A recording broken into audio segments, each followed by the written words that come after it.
Grievances है और पक्का हमारे साथ साझा करें और हमारी कोशिश रहेगी कि जल्दी से जल्दी उसके निवारण के लिए हम कोशिश करें। पिछले वाले एक्स सर्विसमैन जो हमारा मीट था उसके अंदर कुछ सुझाव आए थे और मैं आपको ये बताना चाहता हूँ कि हमने अपने अलग अफसरान के पास में जो आपके सुझाव थे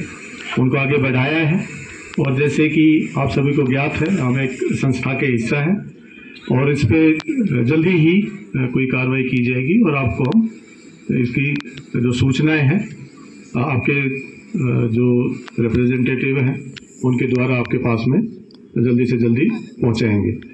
इसके साथ में हमने कोशिश की है कि जेटलाइट सेंटर से जो नुमाइंदे यहाँ आए हैं वो जितने भी ex serviceman related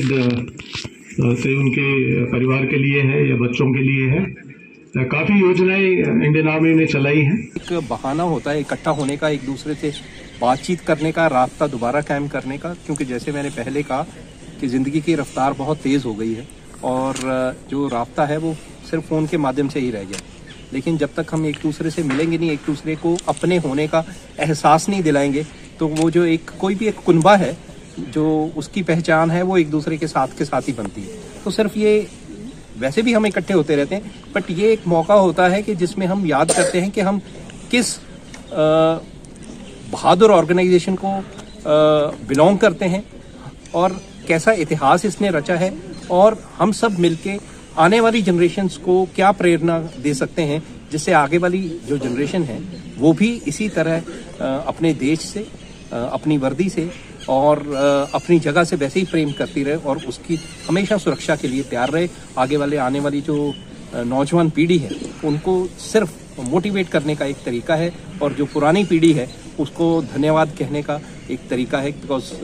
we would like to thank them for this service. उन्होंने अपनी सारी ज़िंदगी, उन्होंने, उनके परिवारों ने सारी ज़िंदगी जो है वो देश के नाम लगा दी है। तो ये एक छोटा सा मौका होता है जिसमें हम उनको धन्यवाद करना चाहते हैं और उनसे प्रेरणा लेके आगे प्रेरणा देना चाहते हैं कि ये जो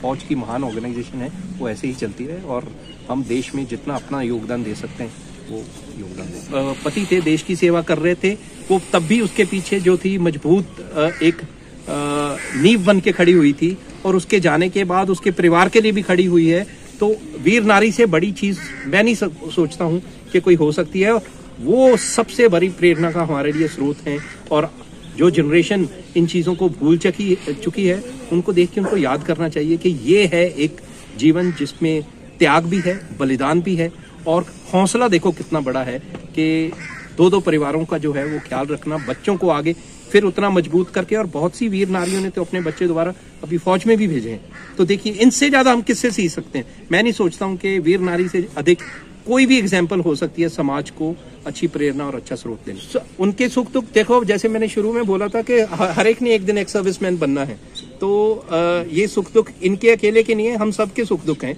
और जब परिवार इकट्ठा बैठता है तो परिवार के इकट्ठा बैठने का मकसद ये होता है कि हम एक दूसरे की सुने और जो थोड़ी बहुत प्रॉब्लम्स हैं वो मिलके